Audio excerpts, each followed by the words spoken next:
से, उनके साथ सुरेश खन्ना भी यहाँ खबर आ रही है, तो वो भी यहाँ पर पहुँच सकते हैं। जितिन प्रसाद यहाँ से अभी भी होकर गए हैं और कई मुख्यमंत्रियों के आने की खबर है। भूपेश बघेल के लिए कहा जा रहा है छत्तीसगढ़ के मुख्यमंत्री जो हैं वो 2 बजे के आसपास यहाँ पर आ सकते हैं। ममता बनर्जी को लेकर चर्चा थी, अशोक गहलोत को लेकर बात सामने आ रही है। तो अब देखना ये होगा कि इस बेकाबू होते हालात के बीच में सुरक्षा यहाँ एक बड़ा मसला नजर आ रहा है। और सबसे बड़ी बात है कि अंतिम क्रिया से पहले की जो परंपराएं होती है उसमें भी कहीं ना कहीं व्यवधान बनती है। ये भी लगातार उस सुरक्षा घेरे को तोड़ करके आगे की तरफ बढ़ते चले जाना, जहां पर मंच पर असल में काम हो रहा है, तो एक तरह से कार्य में बाधा पैदा करता है और सिक्योरिटी का प्रश्न भी खड़ा हो जाता है सबके सामने। और एक बार फिर से देखिए मंच से अनाउंसमेंट की जा रही है, इस बार कड़े लफ्जों में अनाउंसमेंट की जा रही है और दूसरी तरफ जो सिक्योरिटी पर्सन है वो निवेदन भी कर रहे हैं आगे की कतार में कि आप लोग इस भीड़ का जुटना स्वाभाविक है आस्था, इस भीड़ का जुटना स्वाभाविक है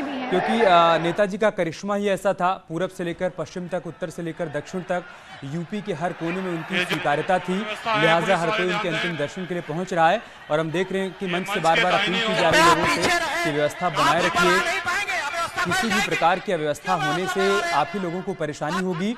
हर कोई चाहता है कि नेताजी के अंतिम दर्शन करे, श्रद्धा सुमन अर्पित करे, लेकिन इसके लिए बहुत जरूरी है कि किसी प्रकार की कोई परेशानी यहाँ पर उत्पन्न ना होने पाए। बारी बारी से सभी लोग जाएं, नेताजी के अंतिम दर्शन करें। और कल से ही पार्थिव शरीर रखा गया है, तो इसीलिए रखा गया है कि जो कोई भी सैफई पहुंचा है इस उम्मीद के साथ कि वो नेताजी के अंतिम दर्शन कर पाए, उसे निराशा हाथ ना लगे, वो यहाँ पर नेताजी को पुष्प अर्पित कर पाए, अंतिम दर्शन कर पाए। लेकिन इसके लिए बहुत जरूरी है कि व्यवस्था बनाए रखी जाए।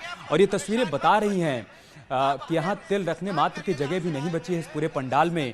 और सैफई के अलग अलग हिस्से से जो तस्वीरें आ रही हैं आस्था, वो भी ये बता रही हैं कि हर रोड इस वक्त जाम है, हर कोई यहाँ पर पहुँचना चाहता है। और अभी हमने तस्वीरों में देखा कि यूपी सरकार के मंत्री जितिन प्रसाद पहुँचे थे, उन्होंने भी यहाँ पर पुष्प अर्पित किया। अब यहाँ से वो रवाना भी हो गए हैं। और आप बता रहे थे कि संजय सिंह भी, आम आदमी पार्टी के नेता और सांसद भी यहाँ पर पहुंचे हैं, उन्होंने भी श्रद्धा सुमन अर्पित किए हैं। कई और वीवीआईपी भी यहाँ पर पहुंच सकते हैं। चर्चा ये भी है कि रक्षा मंत्री राजनाथ सिंह भी पहुंच सकते हैं, पश्चिम बंगाल की मुख्यमंत्री ममता बनर्जी यहाँ पर पहुंच सकती हैं। इसके अलावा बिहार के डिप्टी सीएम तेजस्वी यादव को लेकर भी चर्चा है कि वो भी यहाँ पर पहुँच सकते हैं अंतिम दर्शन के लिए। साध्वी निरंजन ज्योति भी पहुँच सकती हैं। तो हर कोई चाहता है कि धरती पुत्र को नमन किया जाए, उनको श्रद्धा सुमन अर्पित किया जाए, क्योंकि अपने अंतिम सफर पर हैं नेताजी, वो धरती पुत्र जो सैफई की मिट्टी में पैदा हुआ, यहीं पर पला बढ़ा, यहीं पहलवानी की, यहीं से सियासत की शुरुआत की और अब इसी मिट्टी में उसको मिल जाना है। ऐसे में मिट्टी में मिल जाने के पहले हर कोई इस पार्थिव शरीर के दर्शन करने के लिए यहाँ पर पहुँच रहा है। हमारे तमाम सहयोगी लगातार यहाँ पर बने हुए हैं, न्यूज़ 18 की नॉन स्टॉप कवरेज भी लगातार जारी है ताकि हर तस्वीर आप तक पहुँच पाए और नेताजी को लेकर लोगों के मन में जो भाव हैं इस वक्त, जो उद्गार हैं, वो हम आप तक पहुंचा पाए हैं, ये हमारा प्रयास है। लेकिन साथ ही साथ न्यूज़ 18 ऐसे तमाम लोगों से अपील कर रहा है जो इस वक्त न्यूज़ 18 को देख रहे हैं और वहां पर मौजूद हैं या फिर वहां जाना चाहते हैं, व्यवस्था को ज़रूर बनाए रखिए, क्योंकि प्रशासन की भी सीमाएं हैं, उसकी अपनी चुनौतियां हैं। ऐसे में आप सभी का सहयोग बहुत ज़रूरी है। और हम देख रहे हैं कि मंच से बार बार शिवपाल यादव की तरफ से भी अपील की जा रही है कि आप सभी लोग व्यवस्था को बनाए रखिए। इन सब के बीच नेताजी को नमन किया जा रहा है आज सैफई के उस मेला ग्राउंड में, जहां कभी सैफई महोत्सव का आयोजन हुआ करता था और नेताजी वहां पर मौजूद हुआ करते थे, वहां के लोगों के बीच में मौजूद हुआ करते थे। होली मिलन समारोह में हर बार यहां लोगों के बीच में वो आया करते थे। सैफई के आम जनमानस के दिलों में बसते हैं नेताजी, पूरा सैफई उनका परिवार है। और ईटा, इटावा, मैनपुरी, ये जो यादव बेल्ट है, यहाँ पर हर दिलों में राज किया है एक लंबे अरसे तक नेताजी ने। 5 दशक से अधिक तक की उनकी राजनीति रही है।